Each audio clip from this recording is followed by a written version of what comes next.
Bismillahirrahmanirrahim. Alhamdulillahi rabbil alamin. Wa bihi nasta'in ala umur dunya waddin. Nastaghfiruhu wa nastahdihi wa natubu ilaihi wa natawakkalu alaihi. Wa na'udzu bihi min shururi anfusina wa min sayyiati a'malina. Man yahdihillahu fala mudilla lahu wa huwal muhtadi. وَمَنْ يُضْلِلْ فَلَنْ تَجِدَ لَهُ وَلِيًّا مُرْشِدًا وَلَا هَادِيًا لَهُ أَشْهَدُ أَنْ لَا إِلَهَ إِلَّا اللَّهُ وَحْدَهُ لَا شَرِيكَ لَهُ وَأَشْهَدُ أَنَّ سَيِّدَنَا مُحَمَّدًا عَبْدُهُ وَرَسُولُهُ اللهم صل وسلم وبارك على هذا النبي الكريم سيدنا وحبيبنا وشفيعنا وزورنا ومولانا محمد المصطفى وعلى آله وصحبه ومن دعا بدعوته وتمسك بسنته وجاهد في سبيل الله إلى يوم الدين. رب اشرح لي صدري ويسر لي أمري واحلل عقدة من لساني يفقهوا قولي. سبحانك لا علم لنا إلا ما علمتنا إنك أنت العليم الحكيم ولا حول ولا قوة إلا بالله العلي العظيم. اللهم افتح علينا حكمتك وانشر علينا من خزائن رحمتك يا أرحم الراحمين. اللهم أرنا الحق حقا وارزقنا اتباعه وأرنا الباطل باطلا وارزقنا اجتنابه. قال الله سبحانه وتعالى في كتابه العزيز أعوذ بالله من الشيطان الرجيم ورتل القرآن ترتيلا صدق الله العظيم. وقال نبينا سيدنا محمد صلى الله عليه وسلم خيركم من تعلم القرآن وعلمه وكما قال صدق Rasulullah sallallahu alaihi wasallam. Yang dihormati Tuan Fazil dari cawangan Palestinaan, yang dihormati Tuan Syahir dari cawangan khas, tuan-tuan, puan-puan, muslimin muslimat sekalian rahimakumullah. Assalamualaikum warahmatullahi wabarakatuh. Amma ba'd. Alhamdulillah, alhamdulillah, pada tengah hari ini 24 Zulkaidah 1441 Hijrah bersamaan 16 Julai 2020, kita telah kita panjatkan segala puji dan syukur kepada Allah SWT. Kita telah pun sama-sama menunaikan solat fardu zuhur berjamaah yang dipimpin oleh Tuan Imam kita Al-Fadhil Ustaz Muhammad Khairul Shah, yang dibantu oleh Al-Fadhil Ustaz Ashraf Khalid bin Fazil sebagai Bilal, ini muazzin. Terima kasih diucapkan kepada kedua-dua ustaz atas bantuan yang diberikan. Dan seperti mana yang sedia maklumi, setiap hari Khamis selepas solat zuhur kita akan teruskan kuliah zuhur kita dengan meneruskan kupasan kitab buku Formulir Huruf Al-Quran menurut Imam Ibnu Al-Jazari rahimahullah ta'ala, yang disusun oleh sahabat, oleh adik kita, adinda kita Al-Fadhil Ustaz Osman Al-Amani bin Haji Azlan Al-Azhari hafizahullah ta'ala. Jadi tuan-tuan dan puan-puan muslimin muslimat rahimakumullah, sebelum kita teruskan kuliah kita pada hari ini, untuk dimaklumkan pada tuan-tuan khususnya, besok solat Jumaat akan diteruskan untuk minggu yang kedua, untuk kali yang kedua. Jadi kepada tuan-tuan dan puan-puan, kepada tuan-tuan khususnya, disarankan untuk datang awal ke surau, untuk kita sama-sama mendapat tempat. Dianjurkan membawa sejadah sendiri dan juga pelitup muka, walaupun semua kita yang ada di pejabat ni sihat belaka, bawalah sebagai kata orang tu sandaran kita lah. Masuk surau ni terpulang, nak pakai boleh, tak pakai pun tak apa, sebab yang dalam surau ni waktu Jumaat orang kita-kita je, warga IPK sahaja. Kita tak buka solat Jumaat ni kepada warga yang bukan warga PDRM. Jadi tak ada masalah. Tak ada masalah. Cuma kita ikut SOP. Bawa sejadah, buat pelitup muka, bila daftar, tulis nama, tulis cawangan mana, ataupun mungkin tuan-tuan dari IPD singgah kebetulan ada sembahyang Jumaat, boleh sekali, tak apa, tak ada masalah. Itu daripada IPD mana, dan nombor telefon dan sukatan suhu. Berapa? Kalau lebih dari 37.4, buku cerita dimaklumkan. Kita tak dapat membenarkan tuan-tuan masuk. Itu untuk besok lah. untuk besok sembahyang Jumaat, untuk minggu kedua besok insya-Allah.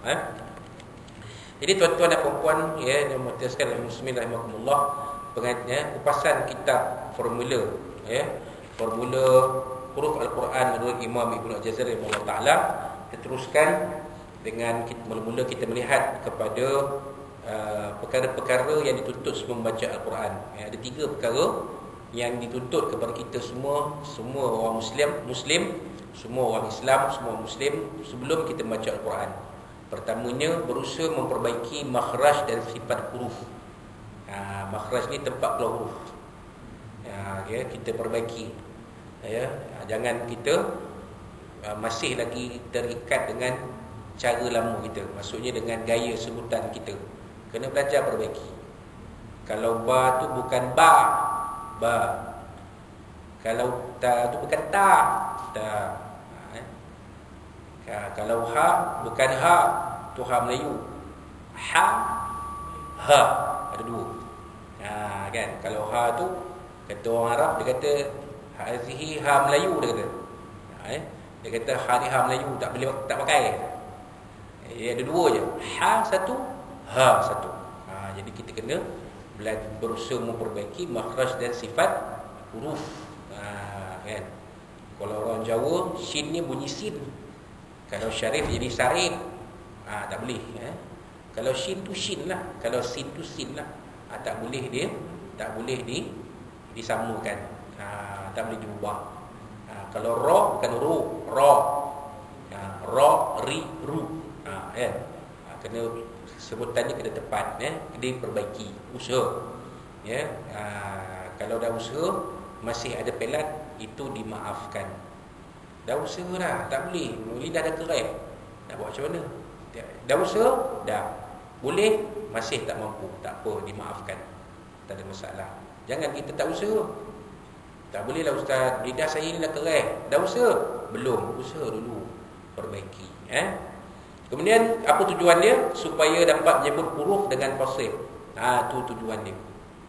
Supaya dapat menyebut huruf Al-Quran itu dengan fasih. Huruf hijaiyah dengan fasih. Yang qaf, kaf, lam, mim, ta, tha, kan, sad, dad, kan. Ya. Apa lagi huruf? Banyaklah huruf hijaiyah tu, 30 kan. Tha, jim, bukan ja. Nampak? Ada beza? Kalau jim tu bukan ja tu ja Melayu. Jalan. Betul? Bukan ja. Nampak? Ada beza? Kan? Sebab huruf jim ni salah satu huruf qalqalah. Ad. Kan? Bukan budak. Iyyaka na'budu. Bukan du. Tu du Melayu dan Melayu. Iyyaka na'budu. Bukan budak. Itu sebutan Melayu. Kalau Arab dia sebut budak. So budak. Nampak? Ada beza tak? Ada beza. Itu tujuan dia, kita perbaiki makhraj dan sifat huruf. Ya. Dan kemudian impak dia yang kedua ialah sekaligus mempercepatkan penguasaan dan pembelajaran ilmu tajwid. Jadi bila kita dah perbaiki sifat huruf kita, makhraj huruf kita, disebut huruf dengan baik, maka mudahlah kita mempelajari ilmu tajwid, di mana izharnya, di mana idghamnya, di mana ikhfa'nya, di mana iqlabnya, di mana madnya. Kita mudah mempelajari, kan? Ya. Jadi tak ada masalah, sebab kita orang Melayu ni Allah Taala beri satu nikmat di mana kita boleh menyebut huruf-huruf hijaiyah dengan baik. Tak ada pelan. Kalau orang Cina tak boleh sebut ra, macam mana pun mesti lam, keluar ke lam. Kan? Kalau orang Jepun pula susah nak menyebut lam, macam mana pun mesti ke ra juga, potong ke parah. Kepala jadi ke parah, lam jadi ra. Atau orang Jepun pula susah dia. Kalau kita dengar dalam video kan, dia nak menyebut macam mana pun dia akan bunyi R juga. Dia tak boleh pergi L. Susah. Melainkan kalau dia dah asah betul-betul, bau. Kalau kata takat orang awam biasa ni, mesti akan pergi ke L juga, kepada R. L tu jadi, lam tu jadi ra. Cina terbalik, ra jadi lam. Susah kan. Tapi kita orang Melayu, insya-Allah semua huruf hijaiyah kita boleh sebut dengan baik. Kalau betul kaedah dia. Baik. Kemudian, tuan, jadi bab pertama dalam buku ini yang dibicarakan oleh, yang disusun oleh pengarang kitab ni berdasarkan himpunan syair-syair Imam Ibnu Al-Jazari rahimahullah taala. Pertamanya ialah makharijul huruf, tempat keluar huruf. Boleh tuan-tuan. Jadi dimuatkan oleh penyusun kitab ini faedah mempelajari tempat-tempat keluar suara huruf. Apa tujuan dia? Kita belajar tempat-tempat keluar suara huruf ni. Huruf ni keluar daripada mana? Daripada kerongkong ke, daripada lidah ke, daripada gigi ke, daripada langit-langit ke. Apa tujuan dia tuan-tuan? Memperbaiki sebutan huruf. Itu dia tujuan dia. Kita belajar kerongkong mana, lidah mana, langit-langit mana, gigi mana. Sebab tu kita boleh tengok kan, kita boleh faham kenapa orang tua-tua yang gigi dah tak ada susah nak menyebut huruf dengan tepat. Alang-alang kita ni pun kalau dah cicor, kata orang Perak kita dah cicor, gigi sebatang dua pun kadang susah juga. Kan? Tu dia. Tapi usaha ada. Kita perbaiki sebutan huruf. Bagi kita dah tahu huruf ni daripada mana keluar, huruf ni daripada mana keluar, kita akan mudah memperbaiki sebutan huruf. Yang kedua, mengetahui tempat keluar sesuatu huruf dengan betul dan tepat. Tu tadi. Macam huruf-huruf yang datang daripada kerongkong adalah huruf-huruf yang ada hukum izhar halqi. Kan? Macam hamzah, bukan dia keluar daripada kerongkong. Ain kan? Kerongkong. Ha, kerongkong. Ha, kerongkong. Kha, kerongkong. Ghin, kerongkong. Kan nampak? Ni dia. Ya. Jadi bila kita belajar ni, kita tahu macam mana nak keluarkan huruf itu dengan tepat daripada mana. Sebab kita dah tahu dah dia datang dari mana, jadi mudah kita dah menyebutnya dengan tepat. Yang ketiganya, membezakan sebutan suatu huruf dengan sebutan huruf yang lain. Ni dia tuan-tuan. Kan? Apa beza antara sin dengan shin? Ash, ada beza. Kan? Out, kan? Ada beza. Out, kan? Ada beza. Kan? Jadi sebab kita belajar tempat keluarnya huruf itu. Dan yang keempat, menjadikan sebutan lebih mudah dilontar tanpa bersusah payah menyebutnya. Bila kita tahu daripada mana dia datang keluar tu, kita mudah nak menyebutnya. Tak susah kita nak menyebutnya. Susah ke? Tak susah, insya-Allah. Kan? Tahu kat mana jadi dia tak akan jadi as. Kalau as lain, ash lain, lain, ab. Kan? Huruf kepala ada 5 kan? Mula ab, aj, ad, apa, qaf taba jim dal kan? Apa, ada 5 huruf kepala kan? Jadi bila kita sebut tu kita tahu. Jadi bila kita tahu tempat keluarnya, mudah kita nak menyebutnya. Dengan lancar dan fasih. Baik. Mutiara katanya dimuatkan oleh penyusun kitab ni, kata Imam Al-Ghazali pernah berkata, sesiapa yang memiliki ilmu lalu memanfaatkannya dan memberi manfaat kepada orang lain, samalah seperti mentari yang menerangi dirinya dan orang lain sedangkan ia terus bersinar. Itu tujuan dia tuan-tuan. Tujuan kita buat rakaman ni. Sebab kita tak nak benda ni habis sini je. Tuan-tuan kalau nak rujuk balik, nak ulang tengok balik, nak kaji balik, boleh. Ada rakaman video. Boleh tengok. Macam kita surah Al-Falaq ni ada channel YouTube, boleh tengok. Surah Al-Falaq bikin Perak. Tengok apa yang diajar dalam kuliah-kuliah, sama ada kuliah zuhur kita ataupun ceramah ke kuliah mana-mana lah, aktiviti yang diadakan di surau kita ada di situ. Jadi boleh tengok balik. Kalau tuan-tuan, perempuan, cik-cik nak tengok, nak refer balik, Ustaz Azmi tu ajar, lupa lah, tengok balik. Kan, kuliah zuhur sekian-sekian tarikh, ni dia. Kita akan buat tagging nanti, hashtag formula huruf Al-Quran, hashtag Safinatun Najah. Kita akan buat hashtag, mudah. Kalau kita tulis caption banyak-banyak pun orang akan nak baca. Tulis hashtag je, hashtag formula huruf Al-Quran, hashtag Safinatun Najah. Jadi senang cari, tulis hashtag ni pun dapat. Kan? Baik.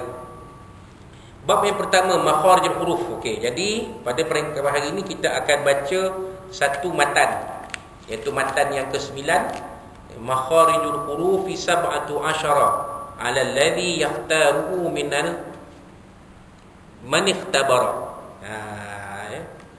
Apa katanya? Kata Imam Ibnu Al-Jazari ini, bab pertama tempat-tempat huruf Al-Quran.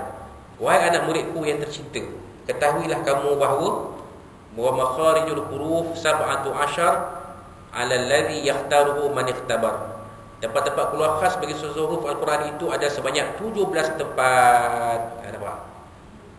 Wa makharijul huruf sab'atu asyar. Tempat keluar huruf Al-Quran ni, huruf hijaiyah yang 30 ni, ada 17 tempat.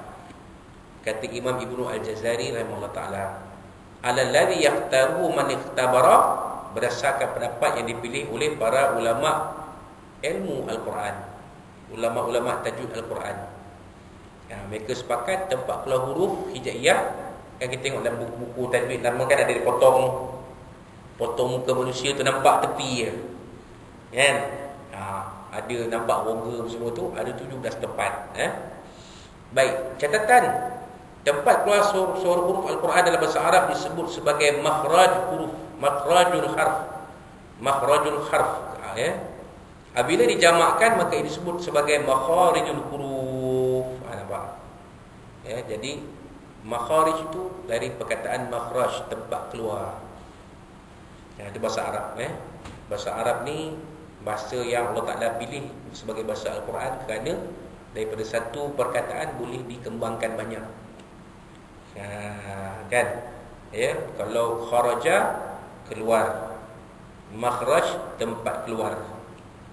Nampak? Kan? Tempat keluar, ismul makan, nama bagi tempat. Tempat keluar. Tempat keluar apa? Al-harfu. Tempat keluar huruf. Kalau banyak, so dia ada 17 tadi, makharijul huruf, tempat-tempat keluar huruf-huruf Al-Quran. Baik. Huruf Al-Quran juga disebut sebagai huruf hijaiyah. Ini al-huruful hijaiyah, ini bahasa Arab. Huruf Al-Quran juga disebut sebagai huruf hijaiyah.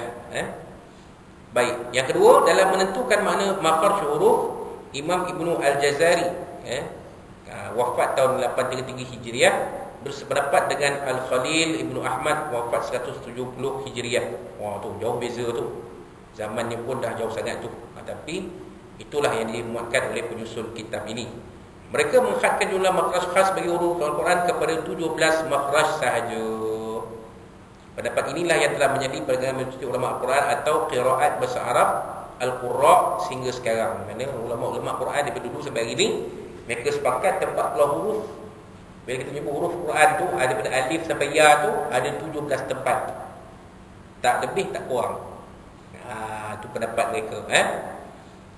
17 makhraj khas ini pula dapat dihimpunkan ke dalam 5 makhraj am. Mana 17 ni dibuat pengumpulan ada 5 tempat, 5 kumpulan. 5 kumpulan. 5 grup lah. Daripada 17 ni, banyak 17 ni. Dibuat 5 kumpulan. Kerana ada persamaan antara dalam 5 kumpulan tu, antara 5 tu dia ada persamaan-persamaan ni. Serupa macam sifat 20, tuan-tuan. Sifat 20 pun kita belajar ada 20 sifat Allah yang wajib. Daripada 20 tu ada 4 bahagi kumpulan. Kan? 1 sifat nafsiyah, 2 sifat salbiyah, 3 sifat ma'ani, 4 sifat ma'nawiyah. Campur 4-4 ni dapat 20 sifat Allah yang wajib. Itu ilmu tauhid lah. Bila pergi pada Al-Quran ni ada 17 tempat keluar huruf. Ada 5 kumpulan. 5 kumpulan campur-campur semua dapat 17. Kita tengok apa dia.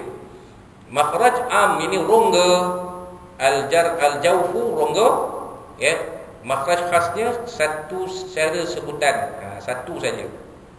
Yang daripada rongga satu saja. Apa hurufnya? Iaitu suara mad. Suara mad ni suara yang panjang lah. Alif tu. Kan? Ja. Rongga kan, rongga ni inilah bukaan bibir kita ni, rongga lah. Panjang kan. Alif satu huruf ya. Satu-satunya huruf yang keluar melalui rongga mulut. Alif. Nampak? Satu je. Itu suara mat tadi. Suara mat, suara panjang tu. Kemudian yang seterusnya, kumpulan yang kedua, makhraj am ialah al-halqu, iaitu kerongkong. Kerongkong ni. Ya. Jadi makhraj khas ni ada 3 cara sebutan. Berapa huruf? 6 huruf. Tadi saya dah dedahkan sikit. 6 huruf itu ialah huruf-huruf yang adanya hukum izhar halqi. Apa tadi? Hamzah, ha, kha. Apa ni? Hamzah, ha, kha, ain, ghin dan ha. Ini semua huruf, 6 huruf ni dia keluar daripada kerongkong. Kemudian yang ketiga makhraj am al-lisan, iaitu keluar daripada lidah. Ada 10 cara sebutan. Mengikut makhraj khasnya, hurufnya ada 18 huruf. Berapa 18 tu kita tengok nantilah. Ya, kalau tuan-tuan cik-cik tak dapat hadi, boleh ikut lagi. Ada dalam rakaman kita itu, boleh follow. Tak ada masalah. Kok terlepas ke kereta api ke, tak ada masalah. Boleh. Tak dapat hadi, syok lah ni, tapi duduk perak tengah lah, macam mana aku nak datang setiap hari kami. Tak apa, ada dalam YouTube, boleh ikut. Tak ada masalah, boleh ikut. Dan dah ikut tu, janganlah simpan untuk diri kita je, sebar-sebarkan kepada kawan-kawan yang lain, supaya kita dapat pahala amal jariah. Nabi SAW kata, antara amal jariah yang akan memberi pahala kita secara berterusan ialah ilman allamahu wa nasyarah, ilmu yang diajar dan disebarkan. Kita mengajar tak pandai, kita tak erti, tapi kita boleh sebarkan tak? Boleh. Dapat pautan letak kat grup WhatsApp kita. Tu. Ni Ustaz Azmi mengajar tentang tajwid kata Quran, kuliah zuhur tu. Boleh dengar kongsi-kongsi kan? Nak belajar berdepan-berdepan sebutan itu, kena pergi ustaz di tempat kita lah. Kalau Perak Tengah, kenalah jumpa dengan Ustaz Asri, dengan Ustaz Zai, dengan Ustaz Amirul, dengan Ustaz Firdaus. Kalau IPD lain lah. Kalau IPK, inilah dia ustaz-ustaz kita ramai kan. Tadi Tok Imam pun ada, Tok Bilal pun ada, Ustaz Syarif pun ada, saya pun ada, ramai kita. Kalau di IPK, kalau di IPD, kita pergi belajar dengan ustaz-ustaz kita di IPD. Tapi ini adalah teori, maksudnya pendedahan ilmu. Tak ada masalah, boleh share, boleh kongsi. Kemudian yang keduanya, keempatnya, kumpulan yang keempat ialah asyafatani, 2 bibir. Ini 2 bibir. Tadi rongga ni tengah-tengah. Tengah-tengah. Ini 2 bibir ni. Ada 2 cara sebutan. Mungkin masalah khasnya, ada hurufnya ada 4. Asyafatani ada 4 huruf.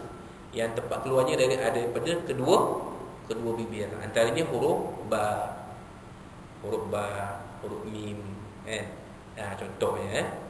Tapi nantilah pelan-pelan satu-satulah. Semua nak kira, semua nak cepat tak jadi. Ini bukan ekspres. Kemudian yang akhir sekali makhraj am ni ialah al-khayshum, ini pangkal hidung. Ada satu cara sebutan. Hurufnya apa? Suara dengung. Suara dengung tu lah.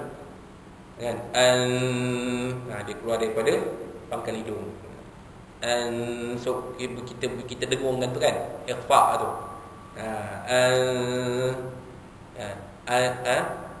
Apa ni, bunyi an ke in kul. Kan ada dengung kan. Dengung, bunyi dengung tu main mana? Daripada rongga, daripada pangkal hidung. Satu je sebutan dia. Jadi huruf dia adalah suara, tak ada huruf, dia suara dengung tu. Jadi bila dikumpul semua, ada 5 anggota kumpulan 40 huruf tadi, 5 anggota tadi. Makhrajnya ada 17 cara sebutan, 17 tempat keluar huruf. Dan hurufnya ada 30 suara huruf. Betul lah. Huruf hijaiyah ada 30 semuanya. Wallahu rasuluhu alam. Jadi kita bincangkan matan yang ke-9 dahulu untuk hari ini. InsyaAllah pada kuliah kita akan datang, kita akan sambung dengan matan yang berikutnya apa yang ditulis oleh Imam Ibnu Al-Jazari dalam syair-syairnya yang diambil, diterjemah, diulas oleh ustaz kita dalam buku Formula Huruf Al-Quran ini. InsyaAllah kita akan kupas nanti satu persatunya pada kuliah-kuliah yang akan datang. Mudah-mudahan ada kebaikannya, ada manfaat untuk kita bersama. Apa yang dikongsikan pada hari ini yang baik dari Allah SWT, dan yang kurang itu daripada kita semua. Ya wallahu a'lam wa taufiq. Aku la qul azza wa jalla wa billahi wa taufiq. Wassalamualaikum warahmatullahi wabarakatuh.